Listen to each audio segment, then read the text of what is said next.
teater itu kok saya menjahit sampah begitu. Jadi saya jahit sampah itu jadi kayak kalung gitu, terus saya kalungkan ke salah satu penonton. Nah, 1 tahun setelah itu, terciptalah Mesem ini.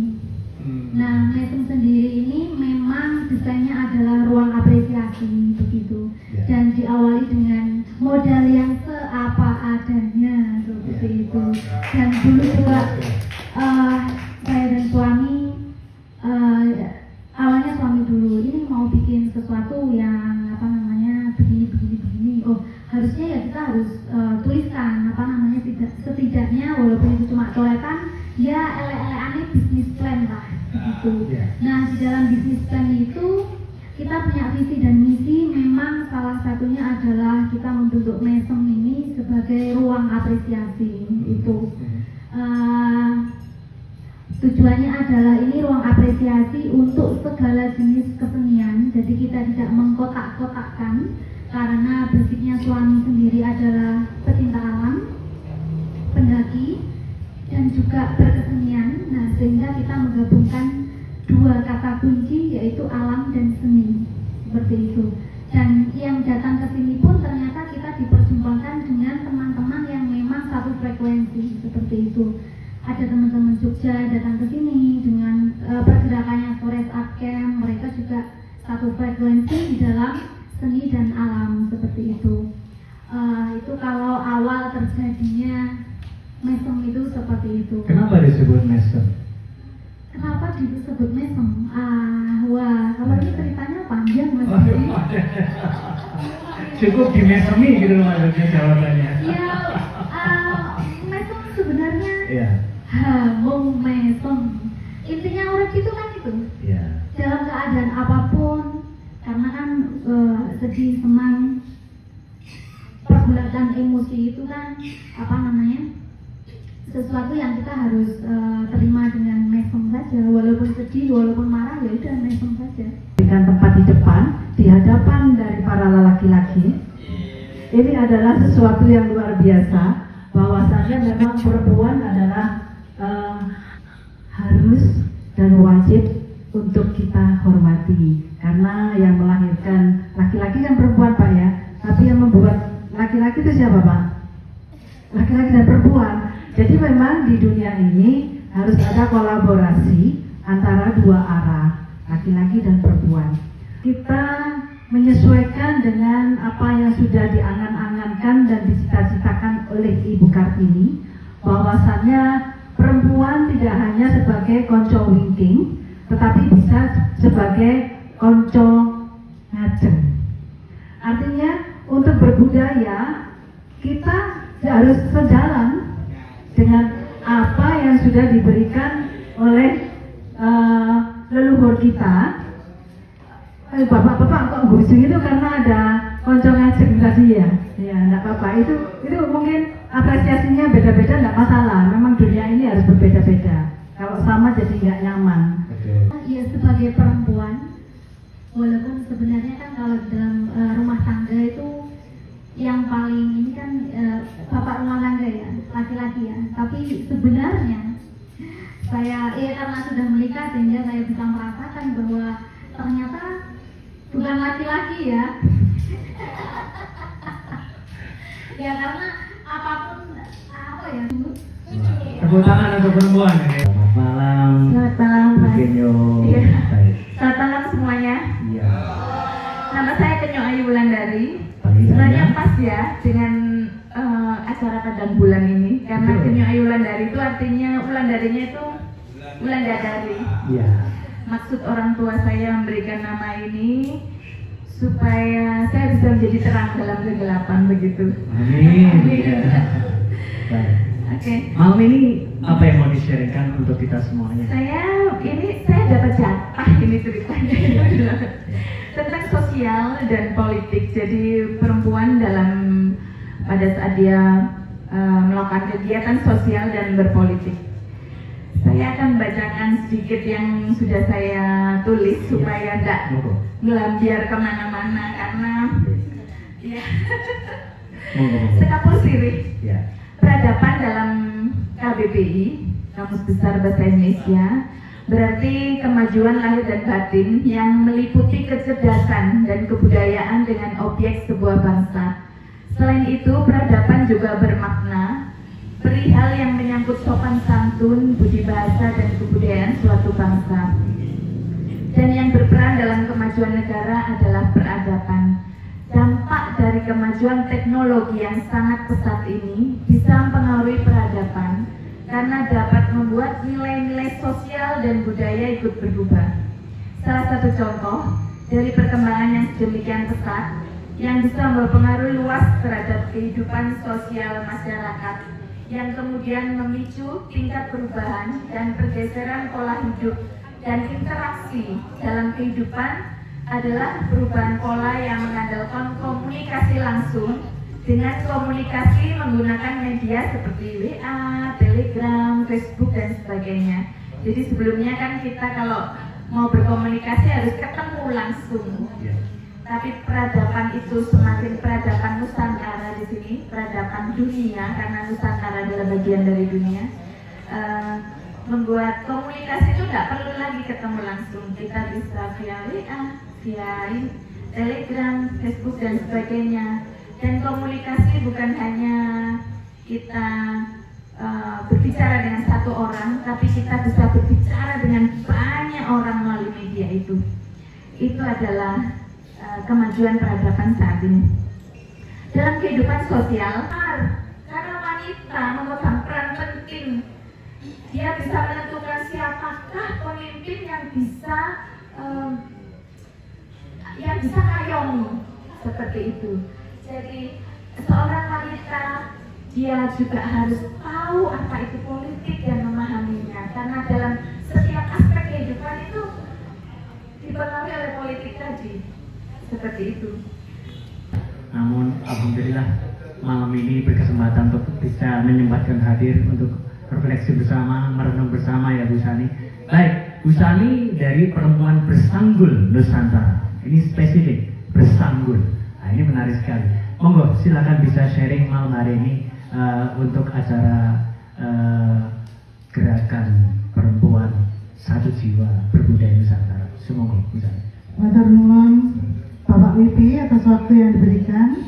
Selamat malam dan rahayu kami sampaikan pada Bapak Ki Soleh sebagai pimpinan Padepokan Seni Mangun Dharma. Saya juga mengucapkan terima kasih kepada Bapak Malik dan Ibu Rita Nova, Ibu Nuril, Bapak Widi yang sudah memperkenankan saya untuk hadir di sini dalam merayakan Hari Kartini untuk perempuan-perempuan Nusantara. Saya memperkenalkan diri, saya Sani Repriandini dari Perempuan Bersanggul Nusantara yang mana didirikan 4 tahun yang lalu di tanggal 7 Maret 2020 di Yogyakarta. Perempuan Bersanggul Nusantara ada di beberapa kota dan masing-masing bergerak sesuai dengan standar di kota masing-masing. Visi dari Perempuan Bersanggul Nusantara adalah ingin melestarikan sanggul, kebaya, dan jarik yang mana menjadi penampilan dari leluhur-leluhur kita terdahulu, dan kami juga mempunyai misi untuk mengajak semua perempuan Indonesia tanpa terkecuali untuk kembali mencintai sanggul, kebaya, dan jarik. Kami dalam pergerakan tidak hanya memusatkan atau memfokuskan pada penampilan saja, tapi kami lebih pada gerak nyata di kehidupan sehari-hari. Sebagai contoh, kami sering mendatangi sekolah-sekolah, terutama yang kami tuju adalah TK atau Taman Kanak-kanak. Di sana kami menggunakan look yang lengkap dengan sanggul, kebaya, dan jarik, di mana kami ingin memberikan contoh dan mengingatkan kepada anak-anak kita bahwa ini loh ibumu masih ada di sini dengan penampilan yang kalian harus ingat, kalian harus mengerti bahwa masih ada busana-busana indah Nusantara yang biasanya kalian hanya lihat di buku, di Google, di TV, atau sekarang malah di buku pelajaran jarang ya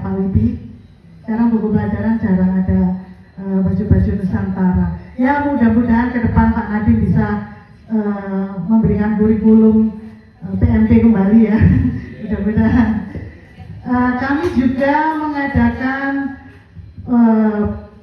mengajak anak-anak SMA menuju ke situs-situs candi, juga ke yang di Singosari itu apa Mbak? Museum, di mana kami didampingi oleh Bapak Dwi Cahyo, Ki Suryo, dan Mas Yosi sebagai kepala dari Museum Singosari. Ya. Kami juga mengadakan pelatihan-pelatihan sanggul di luar kota. Dan di Kediri selain pelatihan sanggul dan pemakaian jarik kebaya sesuai dengan pakemnya, kami juga mengadakan cerpi. Paling tidak setengah tahun, 1 tahun sekali, kami mendatangi para lansia dan ODGJ untuk kami berikan sedikit semangat dan sedikit pemberian seperti itu. Dan kami juga, poin yang utama, Perempuan Bersanggul Nusantara pada tahun 2022 ikut dalam timnas yang mendorong pemerintah untuk menjadikan kebaya sebagai busana, salah satu busana nasional. Dan puji syukur diloloskan oleh Bapak Presiden Joko Widodo pada tanggal 4 Agustus melalui Kepres nomor 19 bahwa tanggal 24 Juli disahkan sebagai Hari Kebaya Nasional. Matur nuwun untuk Bapak Jokowi dan kepada seluruh perempuan Nusantara yang pada tahun 2022 dan 2023 serempak berparade kebaya. Ya, tapi tidak menjadikan hari tersebut hari libur. Belum. Untuk ke dalam kegiatan dari Perempuan Bersanggul adalah memberikan edukasi soal tata krama, soal hastakarya, soal keterampilan kepada anggota yang mungkin kedepannya akan membawa semangat atau membawa berkat bagi kehidupan ibu-ibu untuk menjalankan kehidupannya selanjutnya. Terus kegiatan-kegiatan dari Perempuan Bersanggul Nusantara ini bersumber atau terinspirasi juga dari moto Ibu Gita Kartini bahwa di tangan anak mudalah bangsa itu akan maju, dan di tangan ibulah tergenggam anak muda yang menjadi masa depan bangsa tersebut. Maka dari itu kami perempuan-perempuan Nusantara, terutama yang ada di Kota Malang ini, diharapkan untuk bersinergi kembali, mengangkat seluruh harkat martabat wanita, juga menemani anak-anak generasi muda kita kembali mencintai, melestarikan budayanya, sehingga budaya Nusantara akan kembali ke tempatnya, ke tempat yang terhormat, dan akan dihargai kembali oleh dunia. Demikian Pak Ibu dari kami. Terima kasih. Selamat malam. Selamat malam Bu Sani, luar biasa sekali. Mengingatkan akan keanekaragaman Nusantara yang begitu indah dan agung ya. Semoga perjuangan ini terus akan membuahkan hasil. Selanjutnya kita kepada Ibu Tara Dara Parahita, ya, Ibu Tara Dara Parahita dari Matra DPW Jatim. Barangkali juga nanti. Sugeng Dalu, Rahayu. Perkenalkan, nama saya Ibu Tara. Tadi sudah disampaikan. Kali ini saya membawa bendera Matra. Mungkin untuk di Malang masih asing ya. Untuk Matra, Matra itu adalah singkatan dari Masyarakat Adat Nusantara. Matra itu ada dari DPP, DPW, dan DPD. Kebetulan saya menjadi salah satu pengurus DPW Jatim untuk bidang peranan wanita dan perlindungan anak. Begitu. Nah, kebetulan untuk di Malang sendiri, saya juga menjadi sekretaris dari Komunitas Kain Kebaya Indonesia Kabupaten Malang. Satu lagi, saya juga ketua dari Chandra Prajna Paramita Nusantara. Sedikit tentang Chandra Prajna Paramita Nusantara karena ini berhubungan dengan mungkin spiritualitas perempuan ya. Kalau tadi sudah disampaikan, perempuan mungkin dengan banyak karya, dengan banyak pergerakan, tetapi jangan lupa bahwa wanita ini juga memegang peranan yang sangat penting untuk pendidikan anak-anak. Kenapa? Ini sebenarnya saya sangat prihatin, jujur dari diri saya sendiri ketika anak-anak sekarang ngapunten lama sing wong tuwa. Nggih, lama berani terhadap orang tua. Kenapa? Ngapunten. Jangan salahkan anaknya. Mari kita bercermin kepada diri kita sendiri. Apakah kita sudah memberikan pendidikan etika, memberikan spiritualitas bagaimana seorang anak menghormati kepada orang tua? Ini yang tidak kita berikan ke orang tua, ke anak-anak. Contoh saya pribadi di keluarga, tidak usah jauh-jauh, ya. Karena kebetulan saya dengan suami ini masih memegang apa yang sudah dilakukan oleh leluhur.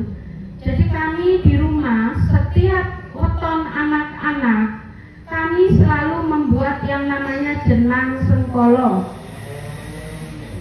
Itu sesuatu yang sangat remeh-temeh. Apa sih itu jenang sengkolo? Mungkin dari bapak-bapak semua yang hadir di sini pernah ingat nggak dulu orang tua kita itu membuat jenang sengkolo? Ingat ya? Itu mungkin sampai sekarang nggak tahu makna filosofinya apa. Nah, ini adalah, kembali saya mengulas sedikit bahwa ini adalah memang sesuatu hal yang kecil, tetapi itu adalah sebuah pengikat rasa antara orang tua kepada anak. Contoh Pak Wibi, ketika saya dengan suami keluar kota, karena saya sering melakukan hal itu, saya pamit dok, bunda sama ayah pergi keluar kota. Anak saya tidak perlu saya suruh, dia membuat jenang sengkolo sendiri. Sore membuat jenang sengkolo. Ketika saya tanya malam, dok, bunda pergi loh sama ayah keluar mencari rezeki untuk kalian, dia langsung foto, nggak tanya-tanya. Ngirim apa? Jenang sengkolo. Ya sudah, hati saya dengan suami lerem rasanya. Karena apa? Ada doa-doa dari anak kami. Ketika orang tua itu pergi, anak-anak pun ikut berdoa. Mudah-mudahan orang tua saya pergi dalam keadaan sehat, dapat rezeki banyak. Ini yang ngapunten, mungkin tidak semua orang punya, tapi di keluarga kami masih kami lakukan. Ini hal yang sangat sepele, tetapi ada sebuah rasa pengikat, ada ruh yang membuat kita itu terikat dengan anak-anak kami. Jadi ngapunten, kalau kami di luar, anak-anak ada apa-apa di rumah, kami tahu. Ada seperti ruh yang apa ya Pak Wibi ya, seperti yang mengikat bahwa oh di rumah itu anak-anak dalam keadaan baik atau tidak, kami tahu. Tali rosong, ya sambung rosong, ini yang tidak ada sekarang. Jadi mungkin sekarang gerakan wanita bersanggul, berkebaya, apapun itu oke, tetapi jangan lupa diri kita, jangan sampai kita memutus. Itu kenapa ngapunten, anak-anak sekarang itu lama ke orang tua yaitu. Jadi jangan menyalahkan anak, tetapi ayo kita sebagai orang tua untuk bercermin, untuk kembali, ya, untuk kembali bahwa apa yang telah kita lakukan orang tua bersusah payah untuk anak-anak juga seperti itu, harus kita rekatkan antara orang tua dengan anak.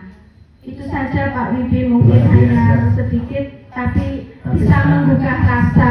Ya, betul sekali. Ya. Terima kasih. Kita berikan aplaus untuk Bu Tara dan Panita, luar biasa sekali kisahnya, menginspirasi sekali. Dan langsung berikutnya, sebelum nanti setelah ini berarti adalah sesi kami akan bertanya satu hal yang mau tangan.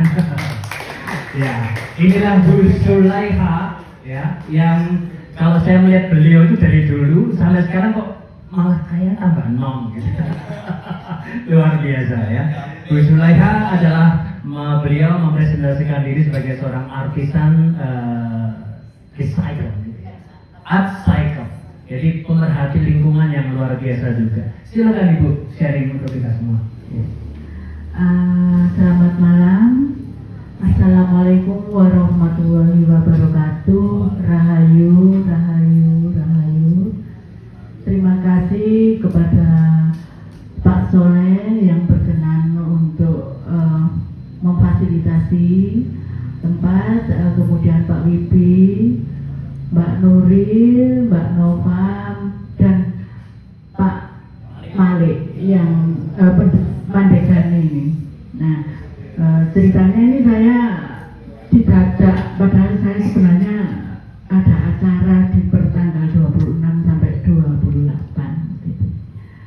Mungkin di sini saya terima kasih sekali hadir di sini bersama semua teman-teman budayawan, budayawati, ibu-ibu yang hebat.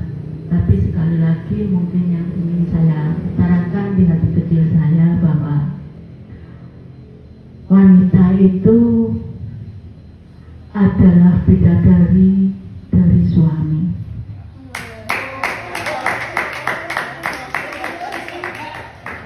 Dan bidadari memang tempatnya di surga. Bidadari ini adalah surganya anak-anak. Surganya anak-anak. Jadi anak-anak itu akan selalu ada di hati seorang ibu.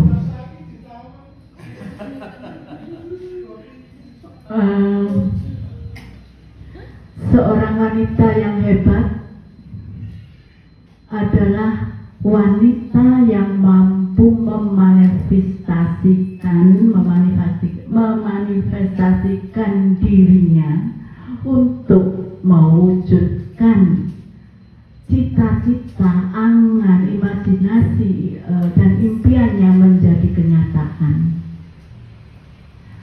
Meyakini dan memotivasi serta mempunyai semangat yang tinggi untuk tetap hidup survive dengan kondisi apapun.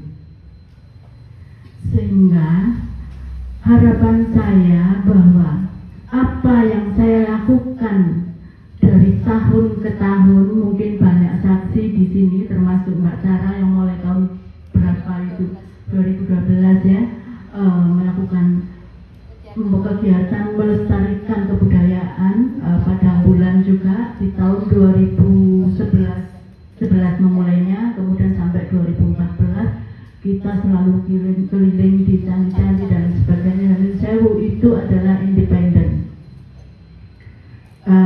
dan saya sangat terharu sekali sampai hari ini Padang Bulan tetap terlaksana, dan itu sangat luar biasa. Dari tahun ke tahun langkah kecil saya mulai dari konservasi juga upcycle ya, mulai di candi itu diberi damar kambang, yang damar kambang ini dari botol bekas. Pembuatnya itu adalah suami saya. Kami berdua memang selalu keliling ke candi-candi untuk memberikan damar atau pelita itu di tiap candi sehingga bentuknya menjadi indah dan sangat indah sekali.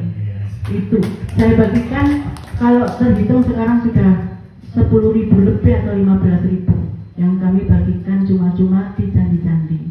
Semoga itu tetap terjaga di sana. Tuh. Dan kemudian tetap saya melakukan minimal saya mengurangi sampah, menginspirasi masyarakat, anak-anak dan semuanya di seluruh Indonesia. Saya juga sudah pelatihan di mana-mana untuk sampah ini, dan hanya di Kota Malang, di Bali, di Papua, di mana saya tinggal, di mana saya menjejak, saya selalu meninggalkan sesuatu yang hubungannya dengan sampah. Kenapa? kok sampah, karena sampah ini sangat luar biasa dampaknya untuk ibu bumi kita. Bagaimana saya harus tetap menyelamatkan sedikit saja, menyelamatkan bumi. Tapi kalau saya yakin kalau semua warga masyarakat itu ikut serta melestarikan dengan cara-cara mengolah sampah, saya yakin akan sangat indah sekali alam ini. Kita harus tetap melestarikan alam dengan cara mengurangi, minimal mengurangi. Kalau langsung kita hapus tidak mungkin, kita mengurangi sampah. Dan salah satu bentuk karya saya mungkin bisa dilihat itu dari kantong kresek. Monggo silakan. Ini di kantong kresek kan, Bu? Ini, itu dari kantong kresek. Salah satu produk yang terakhir itu, Mbak Livi, itu. Artinya terakhir yang terbaru. Ya, yang paling update. Ada wayang suket. Saya juga melahirkan wayang suket yang bapaknya itu Mbak Jo. Awalnya memang dari saya wayang suket itu.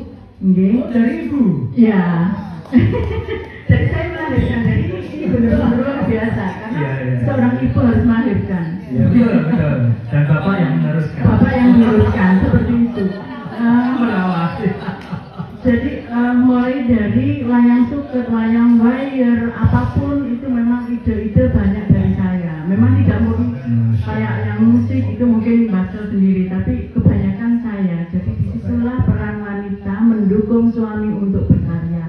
Mungkin itu saja. Terima kasih. Assalamualaikum warahmatullahi wabarakatuh. Waalaikumsalam. Pada sesi berikutnya ini agak sedikit lebih merenungkan untuk di-sharingkan ke kami semua.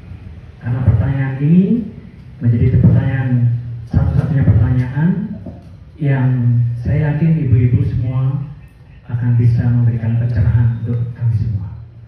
Kita bertanya kepada ibu-ibu ini karena barangkali kita sudah frustrasi dengan bapak-bapak. Karena di bulan perempuan ini kita diingatkan bahwa ada satu rasa yang tidak bisa dicuri oleh siapapun kecuali yang memiliki adalah ras terkuat di semesta ini, yaitu perempuan.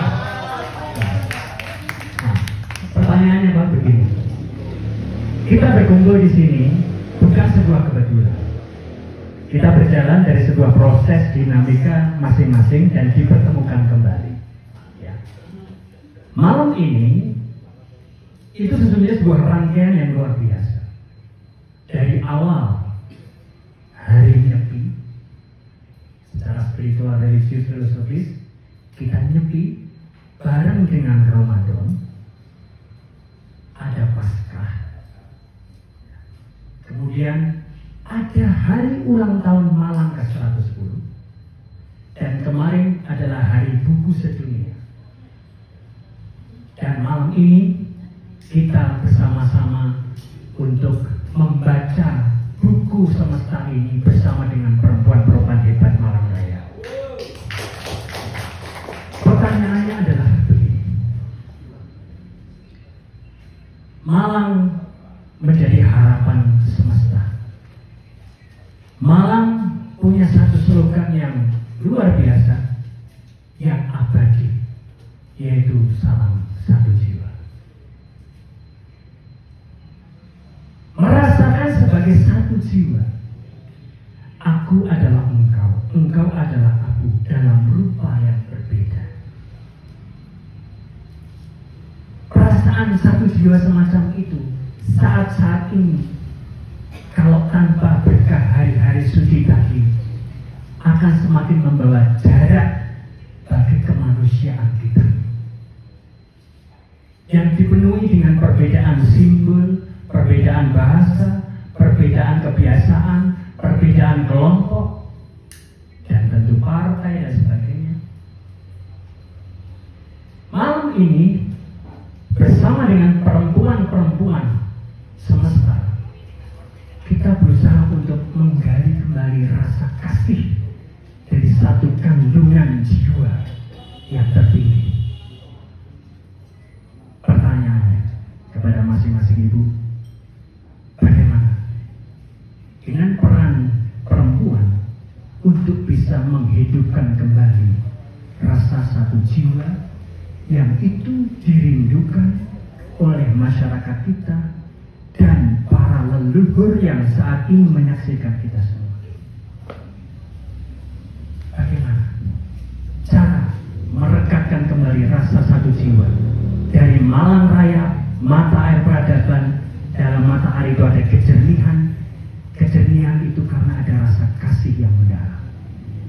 Satu lagi, bahwa menurut pikiran fisika kuantum terbaru secara ilmiah mengatakan bahwa cara pandang kita itu akan merubah semesta. Tidak melihat kepada banyaknya orang, tetapi pada kesungguhan, ketulusan dari hati memandang dengan penuh kasih, itu akan bisa merubah semesta menjadi lebih cantik, lebih elok bagikan perempuan yang ada di semesta. Sekali lagi pertanyaannya adalah bagaimana perempuan, khususnya perempuan Malang Raya, menghidupkan kembali rasa satu jiwa. Yang pertama, Mbak Siti, monggo.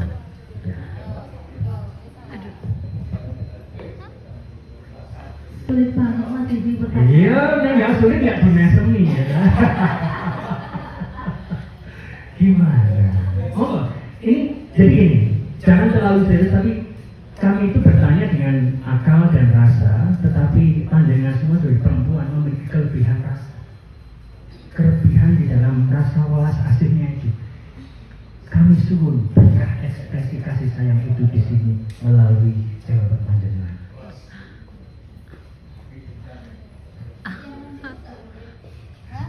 Boleh.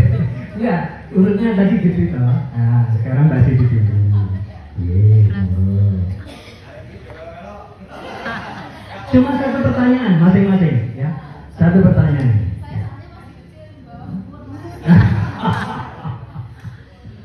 Silakan.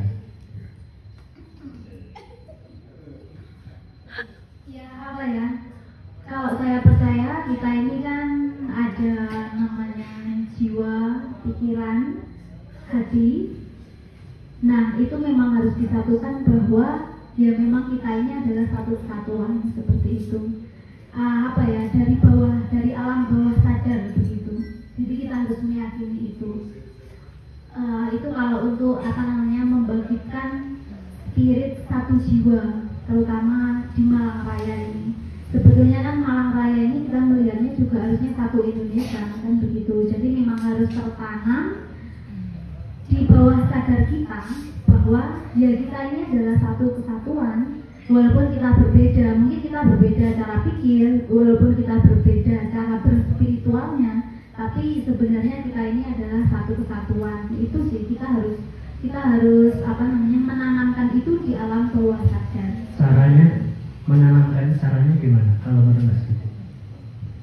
Caranya gimana ya? Karena ya kalau sulit sih. Kalau saya percaya bahwa saat atau momen itu kalau tidak bisa dilalui tanpa adanya, kalau istilahnya Mas Didi mungkin adalah pencerahan ya.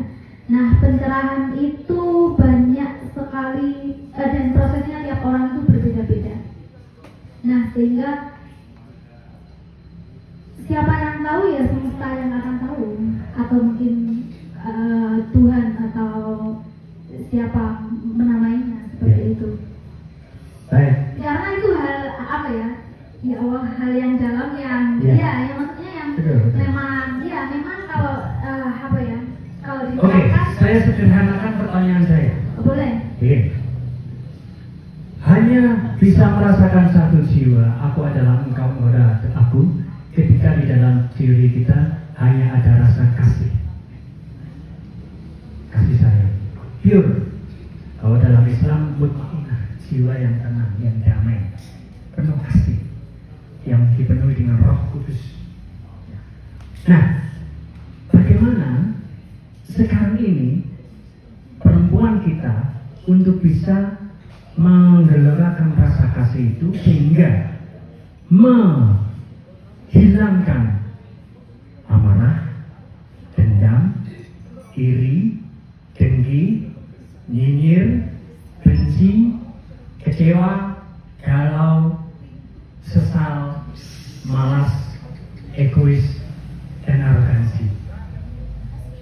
Nah, itu. Aduh, tugasnya berat sekali ya. Oh, jadi perempuan ini ya. gitu loh, ya. Ya, nanti apa namanya kalau udah Mbak Cindy gantian yang lain nanti. Kenapa saya Ya. bisa menjawab? Karena begini, feminitas itu tidak hanya ada di dalam diri perempuan, Betul. diri laki-laki juga ada segi feminin. Ya. Sehingga rasa kasih sayang itu Ya. memang seharusnya dimiliki oleh dua insan, baik laki-laki ataupun perempuan. Betul. Ya, terima kasih. Berikutnya urutannya tadi adalah Mbak Enyo. Ya, silakan. Oh, sorry, maaf. Bu Iin dulu. Baik, Bu Iin. Silakan. Terima kasih Mas Bibi. Mbak Siti, Mbak Mesem. Ini jawabnya gimana lagi mikir? Apa ya jawabnya? Jadi sesuai dengan apa yang sudah saya alami sendiri. Jadi intinya cinta, rasa, kasih itu semua sudah diberikan oleh Yang Maha Kuasa di saat kita lahir. Itu bagaimana cara kita untuk memeliharanya, yaitu dengan berdamai. Setelah bersyukur, berdamai, dan tentunya juga kita bertoleransi tinggi, karena sifat perempuan itu lebih buruk daripada sifat laki-laki. Mohon maaf, saya ngomong perempuan ini yang sifatnya buruk. Kenapa? Tingkat kompetisi perempuan itu sangat tinggi, dimana beda dengan laki-laki. Kalau biasanya perempuan itu kalau sebelahnya punya gelang itu sudah malah gelangnya Kang Mas, Kuyono gelangnya aku buat nyuwun. Itu sifatnya perempuan seperti itu. Jadi kompetisi itu sangat tinggi, di mana di situ juga ada jiwa-jiwa yang penjenengan tadi sebut, yaitu iri, dengki, serai. Serai mungkin di sini nggak tahu apa artinya itu. Bagaimana kita bisa menyikapi itu? Pertama, kita memang harus berdamai. Berdamai terutama dengan diri sendiri, Ya. berdamai dengan sekitarnya, berdamai dengan alam semesta. Apapun yang sudah diberikan kepada kita saat sekarang dan yang akan datang, itu adalah sudah jatahnya kita. Jadi kita bisa menikmatinya dengan tetap tersenyum, mesem. Insya Allah semua yang ada di lingkungan kita pun akan merasakan damai, karena diri kita sendiri tidak melakukan sesuatu yang membuat tidak nyaman di sekitar kita. Itu mungkin yang dari saya. Terima Luar kasih. biasa, Bu Iin, kita berikan aplaus. Ya, terima kasih Bu Iin. Ya, berdamai dengan diri sendiri. Baik, selanjutnya.